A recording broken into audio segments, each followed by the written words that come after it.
복된 소식 아름다운 소리 AM 1590kHz 시카고 기독교 방송입니다. 애청자 여러분 안녕하십니까? KCBS 초대석 진행의 서동원 목사입니다. 먼저 오늘 나오신 383번째 초대 손님 소개해 드리겠습니다. 네, 반갑습니다. 저는 동해 성민교회 김상우 목사입니다. 여러분 네, 만나게 돼서 무척 반갑습니다. 네, 목사님. 시카고 기독교 방송 개국 46주년 기념성의 강사를 맡으신 동해 성민 감리교회 김상우 목사님 줌으로 나오셨는데요. 자, 목사님, 먼저 개국 46주년 기념성의 강사를 맡으신 소감 먼저 여쭤볼까요? 네, 사실 저는 두렵고 떨리는 마음입니다. 시카고에 가서 여러 사람들을 만나보고 느낀 점은 고국 땅을 떠나 풍요롭지만 언제나 마음은 광야 같은 이민의 삶을 산다는 느낌을 가졌습니다. 그래서 솔로몬과 같이 아무 낙이 없고 공고한 삶이라는 생각이 들 때도 있었습니다. 그래서 꼭 필요한 하나님의 말씀이 저들에게 전해져야 되겠다 하는 생각을 했는데, 특별히 저는 이번 집회를 통해서 세례 요한이 광야에 외치는 자의 소리로 주의 오실 길을 예비했던 것처럼 저는 그냥 소리로 사람들의 마음에 말씀만 남겨놓고 사라지는 사람이 됐으면 좋겠다 하는 생각이 듭니다. 네. 예, 목사님, 두렵고 떨리신다고 말씀하셨는데, 하나님께서 목사님을 특별히 주강사로 세우신 데에는 의미가 있으실 것 같아요. 네. 예. 저는 이번 집회가 제가 살아오면서 많은 것들을 경험했지만 그래도 하나님이 내 삶의 순간순간 역사하셨던 그 부분을 제가 만났던 하나님을 소개하고 싶습니다. 다윗이 시편을 썼을 때 삶 속에서 많은 고난과 고초를 통해서 하나님을 만났잖아요. 그것이 시편이 되었듯이 어쩌면 제 인생에서 겪었던 많은 일들을 이번 기회를 통해서 하나님을 소개하는 기회가 됐으면 좋겠습니다.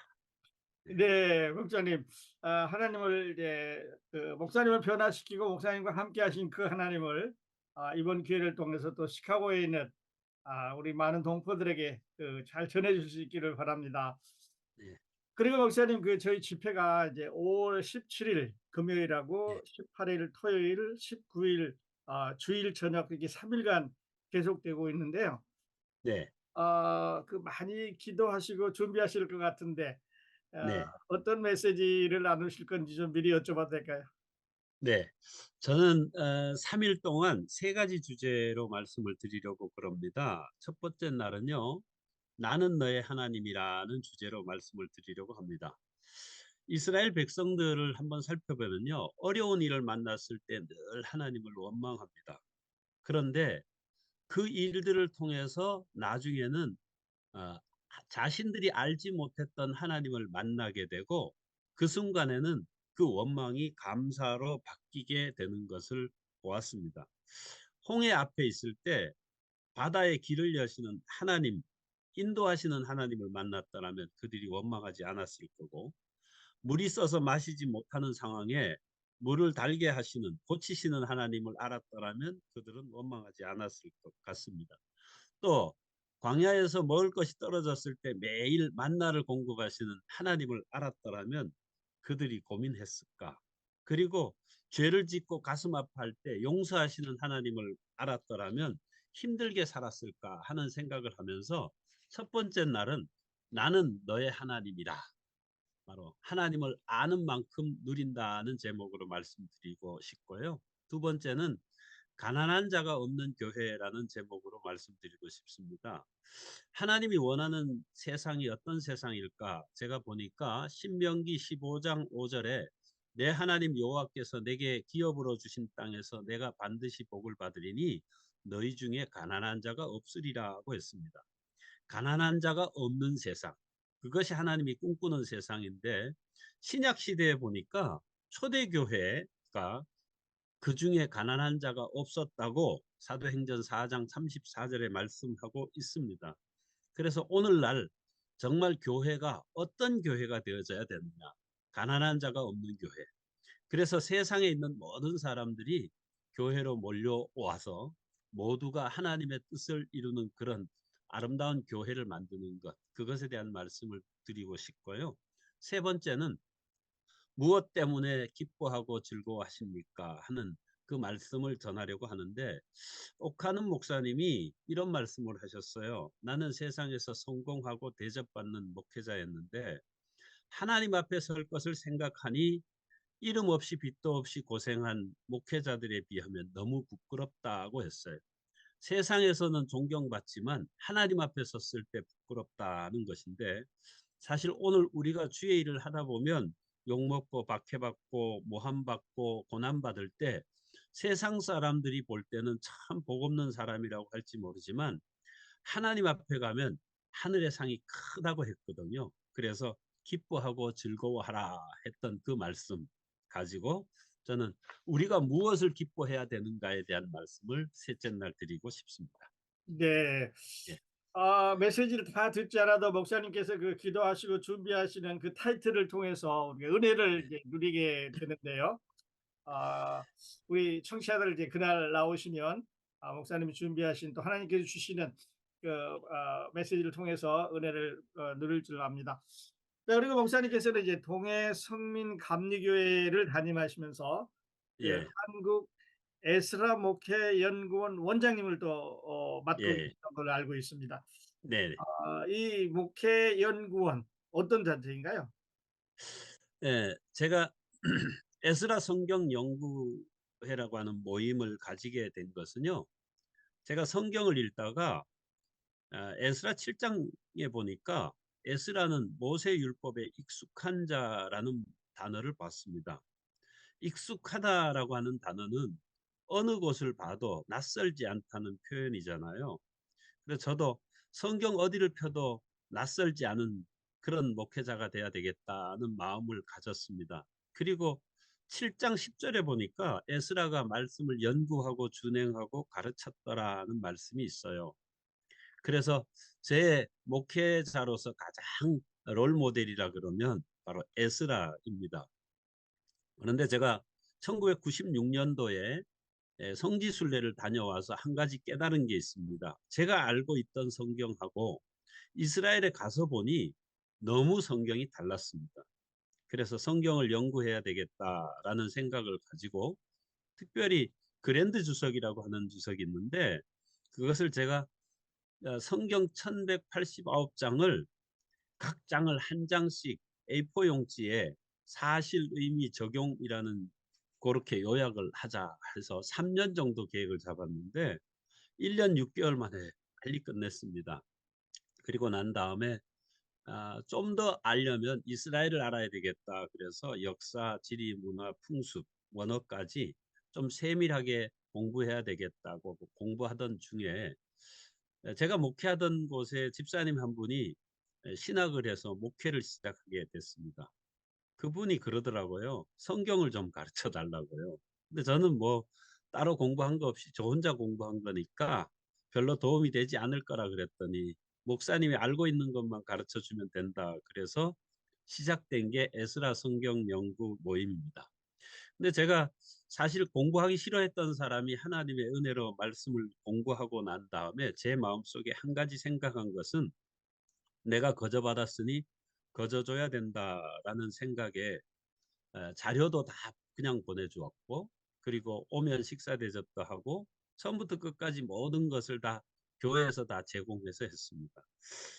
거저 받았으니 거저 주라는 그 원칙을 지키다 보니 많은 사람을 모시지 못했습니다. 그래서 지금까지 에스라 회원으로 있었던 사람들이 한 40여 명 정도 됩니다. 그리고 지금까지 그냥 계속 서로 교제하며 이어오고 있습니다. 예. 그러니까 한 40여 명이 지금 같이 성경을 연구하고 계시는데요. 네. 목사님께서 이제 공부하시고 또 하나님께서 주신 계시들을 책으로 이렇게 만드신 걸 알고 있는데 좀 잠깐 소개하면 어떨까요? 제가 책은 따로 출판한 거는 없고요. 네. 제가 지금 그 공부한 모든 자료들을 컴퓨터에 다 만들어 놨습니다. 그래서 필요한 사람이 있으면 언제든지 제가 공급해 주고 있는데요. 어쨌든 뭐 제가 컴퓨터에 창세기부터 요한계시록까지 아마 모든 설교는 한 5편 정도씩은 될 것 같습니다. 그렇게 지금 준비만 하고 보관하고 또 필요한 분들에게 나눠주고 있습니다. 예. 목사님께서는 이제 그 좀 개인적인 이런 질문이 되겠습니다마는 그 동해로 가셨어요. 원래 동해 분이 아니신데 네네. 거기에 하나님께서 어떻게 그리 인도하셨는지 좀 말씀해 주시겠어요? 저는 강원도 행성 공근이라는 곳에서 목회를 하고 있었는데, 네. 네, 어느 날 제 친구 목사로부터 아주 내가 꼭 필요한 교회가 있다라는 얘기를 들었습니다.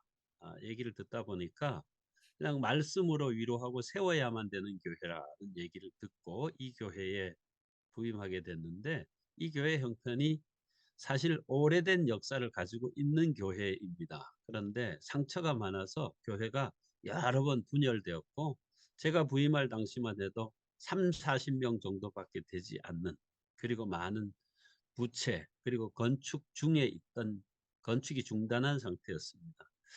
그런데 이제 제가 여기에 부임해서 딱 하나님이 함께 하시면 될 것이다. 그리고 말씀만으로 양육하면 되겠다는 생각을 가지고 지금까지 그냥 말씀을 전하면서 지내오고 있습니다. 예.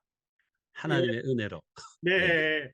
그래서 이제 그 중단됐던 교회 건축도 이제 완공을 하셨고 지금 네네. 다시 교회가 계속해서 이제 부흥하고 있는 걸로 알고 있는데 이 네. 하나님의 은혜로 그렇게 되셨나요? 목사님 얼마나 기도 많이 하셨어요?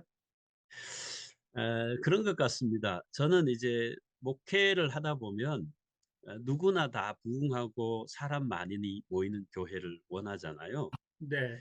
그런데 제가 원하는 설교자는 그겁니다. 성령 충만한 설교자. 예. 성령 충만한 설교자 생각하니까요, 베드로 생각나더라고요. 베드로는 설교에서 3천 명 구원했잖아요. 그래서 저도 성령 충만하면 교회를 한 3천 명 정도 부흥시키겠다라는 생각을 했는데, 성경을 또 보니까요, 성령 충만한 설교자 하나가 더 있는데 스데반이더라고요. 스데반은 돌에 맞아 죽었어요. 그래서 제가 생각하기는 성령 충만하면 교회를 부흥시킬 수도 있고 돌에 맞아 죽을 수도 있겠다라는 생각도 들더라고요. 그런데 베드로와 스데반의 공통적인 게 하나 있더라고요. 성령 충만한 설교자들의 특징은 마음에 찔리는 설교를 한다는 거예요. 그래서 저도 설교를 할 때 어떤 경우에도 담대하게 전합니다. 그리고 제 목표는 성령 충만한 마음에 찔리는 설교를 하는 것이고, 그로 인해서 제가 오히려 사람들에게 대적을 받는 일도 있을 것이라고 생각이 됩니다. 근데 그럼에도 불구하고 저는 천사의 얼굴로 스데반처럼 복음 전하는 자가 되고 싶습니다. 네. 그래요 목사님. 많은 목회자들이 그 시골에서 도시로 옮겨가는 거를 이제 소망하는데 예, 목사님께서는 오히려 더 힘든 어려운 지역에 이제 가서 사역을 하고 계시는데 그래도 하나님을 섬기고 또 설교를 하시면서 즐거움을 하고 계시는 걸로 알고 있어요. 네, 아주 즐겁습니다. 예, 예 그러시군요. 자 그러시고 목사님 이제 그 팬데믹을 지나면서 우리 기독교가 세계적으로 이제 침체한 가운데 어려움을 겪고 있지 않습니까? 네네, 이제 이번 저희 성회의 주제 중에 하나가 이제 "길을 잃었습니다." 이런 예, 예, 제목이거든요. 네. 그리고 네, 저희가 21일, 22일 이틀 동안 이제 캠페인을 하는데 그 네, 팬들에 나오실 때 아 그 주제도 이제 "길을 잃었습니다." 이런 제목으로 자기들이 보는 의견을 이제 우리가 듣게 되겠는데요. 네네, 목사님, 이 위기 목사님은 예. 어떻게 보고 계시고 또 그 해결책은 나름대로 어떤 거라고 생각하십니까? 예, 제가 목회를 은퇴하신 목사님 한 분을 뵀어요. 어, 그래서 그 목사님께 제가 이렇게 질문했던 적이 있습니다.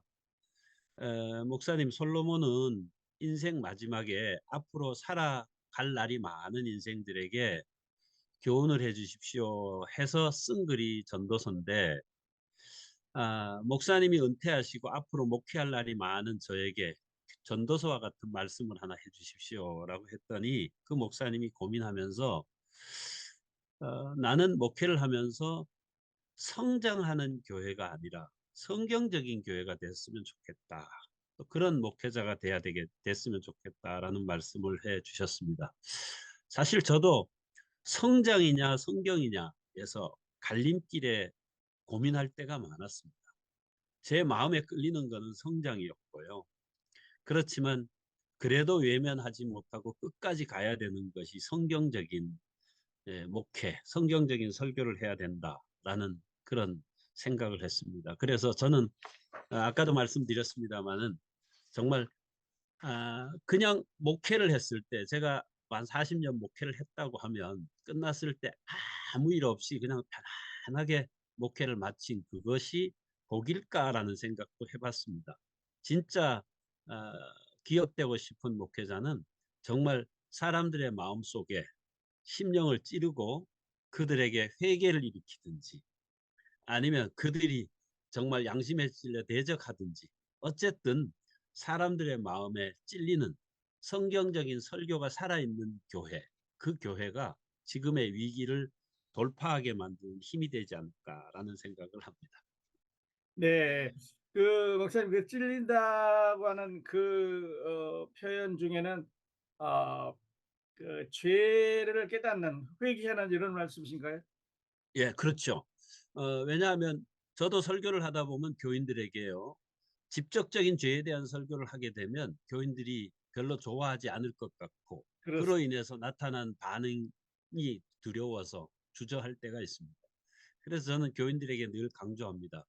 저를 위해서 기도할 때 담대하게 하나님의 말씀을 전하게 하시고, 손을 내밀 때 병이 낫게 하시고, 표적과 기사가 거룩한 종 예수의 이름으로 일어나게 해달라는 기도를 꼭 넣어달라고 기도합니다. 그게 제 목회에서 가장 중요한 핵심입니다. 네, 그러시군요. 자, 그 핵심, 이번에 저희들도 함께 나눌 수 있는 기회를 주실 수 있기를 바랍니다. 아유, 감사합니다. 예. KCBS 초대석 오늘 이 시간에는 시카고 기독교 방송 개국 46주년 기념성회 강사를 맡으신 동해 성민 감리교회 김상호 목사님을 줌으로 모시고 대화를 나누고 있습니다. 자, 목사님, 이제 그러시면서 우리 얘기 좀 하죠. 목사님은 시카고 기독교 방송 그 해외 이사, 네, 예, 1호 해외 이사신데요. 그걸 맡고 네, 계시는데, 그 방송 선교의 중요성, 예. 목사님 어떻게 보십니까? 사실 복음이 전해질 곳은 세상입니다. 그런데 복음이 전해지는 곳이 대부분 교회의 강단입니다. 그래서 교회로 들어오지 않는 사람들은 복음을 접할 기회가 적습니다. 그러나 지금은 기독교 방송국과 같은 방송 매체가 있어서 얼마든지 어디에서든지 복음을 접할 수 있는 기회가 주어졌습니다. 복음이 땅끝까지 전해져야만 주님이 오신다고 했는데, 아마 방송 선교가 없다면 주님이 오시지 못할 것 같습니다. 그래서 저는 이 방송 선교에 참여하고 또 방송을 통하여 복음을 전하는 길이 주님이 오실 길을 예비하는 아주 귀중한 사역이라고 생각합니다. 그래서 방송을 듣는 모든 분들이 정말 주님의 신부된 우리로서 마땅히 해야 될 사명이라는 생각을 가지고 함께 동참해주고 함께 해주었으면 좋겠다는 생각을 합니다. 예, 예, 감사합니다.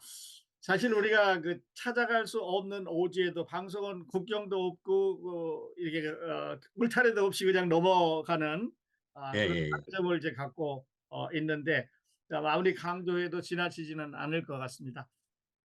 목사님, 그러시고 그 시카고 기독교 방송이 예, 유튜브를 기준으로 해서 한국에 있는 청취자들이 한 40%인데요. 예, 예, 미국이 한 60%되고 이제 예, 한국이 예. 많이 늘었거든요. 네네. 근데 저희들 생각에는 이제 와서 보셨겠습니다마는 미국은 많이 제한되어 있잖아요, 그 동포들 수가. 네네. 네네. 네. 그리고 한국엔 그거에 비해서 뭐 훨씬 많은 배율로 살고 계시는데, 그 네. 우리 시카고 기독교 방송이 한국에 더 잘 알려지기 위해서 목사님 보실 때 어떤 노력을 했으면 좋을까요? 저도 이제 에, 실 에, 실방송은 잘 듣지를 못합니다. 시차 때문에요. 네. 그래서 항상 유튜브를 통해서 방송을 접할 때가 많습니다. 그리고 이제 그 유튜브를 통해서 기독교 방송국을 들어가게 되면 여러 콘텐츠들이 소개되고 있는데 좀 더 다양하게 좀 더 깊이 있게 하면 좋겠다는 생각이 들고요. 한편으로는 그런 부분도 있습니다. 라디오 방송이라고 하는 그 자체가 대체적으로 보게 되면 소리로만 듣잖아요.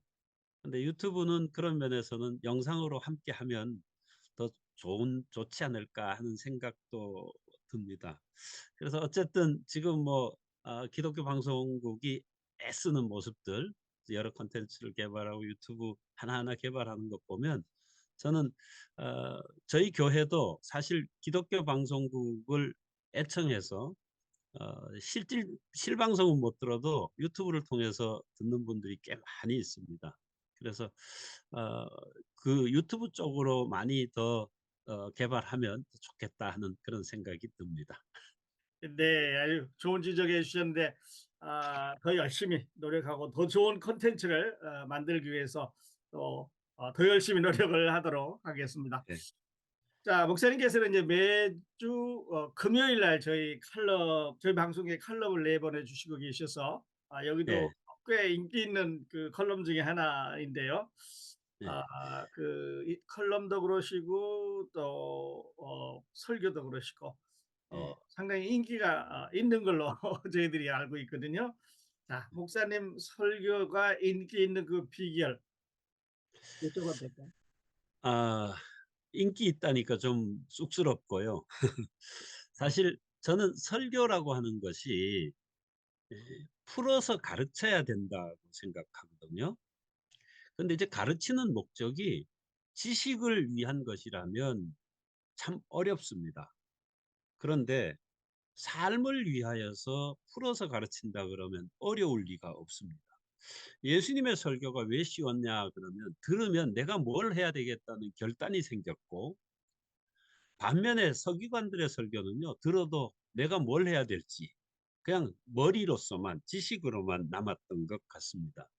그래서 저는 설교 준비할 때마다 늘 세 가지 트리니티 성경 그 공부 원칙을 따라서요. 사실, 의미, 적용이라는 초점에서 설교를 준비합니다. 본문의 의미, 본문이 무엇을 말하는지, 그 의미가 뭔지, 어떻게 적용해야 될지를 가지고 어떤 말씀이든지 의미와 적용이 포함되도록 하는 데 초점을 맞춥니다. 그런데 사실 제가 설교를 하다 보니까요.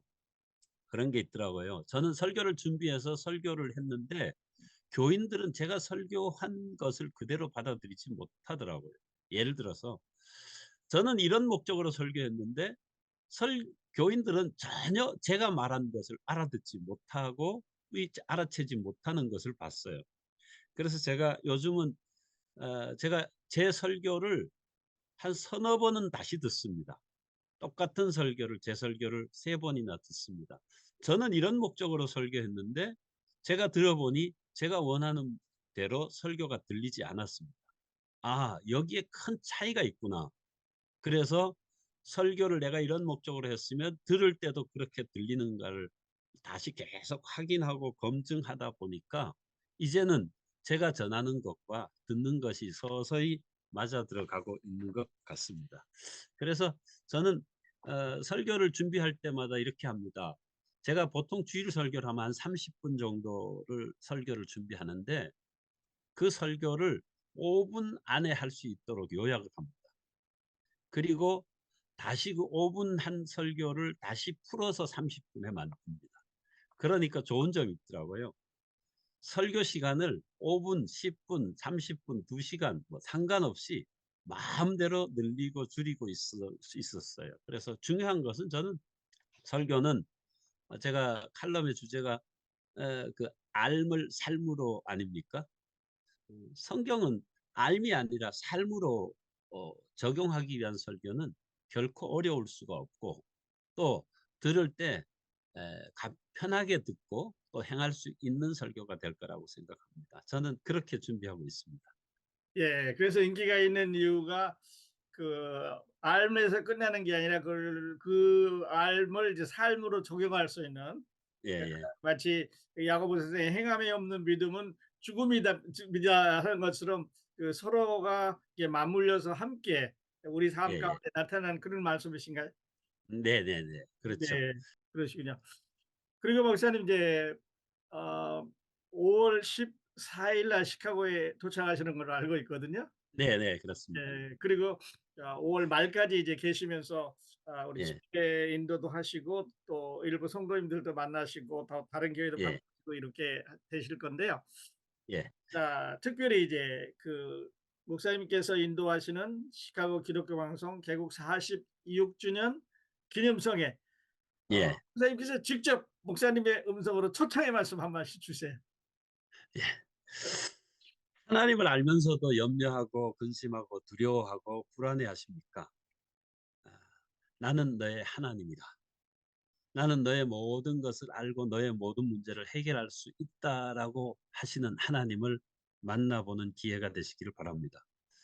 그리고 섬김과 나눔과 행복이 있는 가난한 자가 없는 교회, 그 교회를 어떻게 만들어야 되는지 성경을 통해서 배우는 기회가 됐으면 좋겠습니다.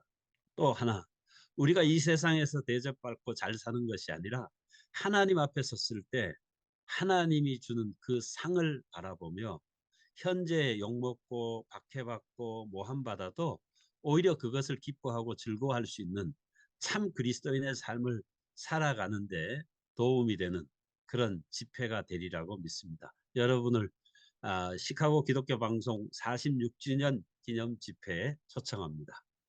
네, 감사합니다.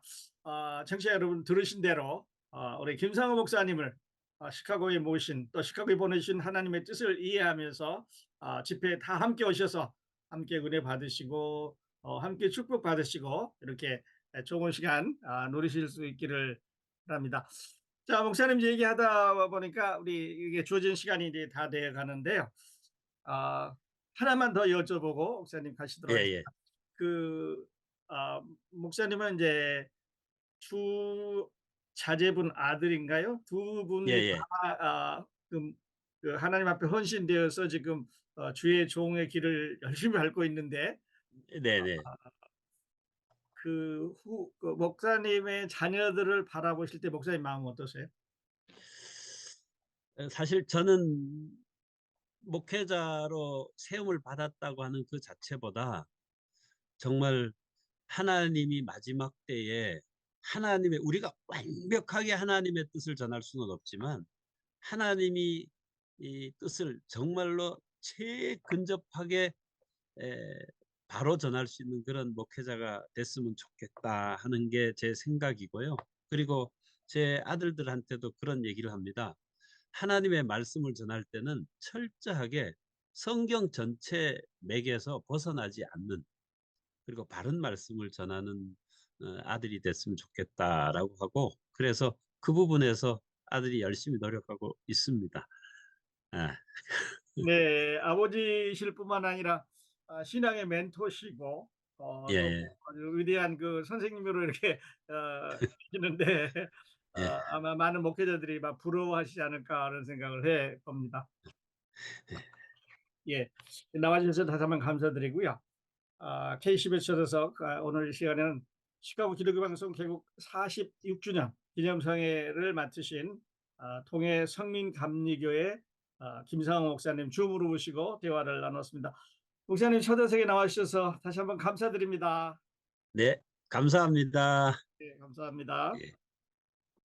동해 성민교회 김상호 목사님과 함께해 주신 애청자 여러분 감사합니다. 저는 다음 시간에 여러분 다시 찾아뵙겠습니다. 안녕히 계십시오.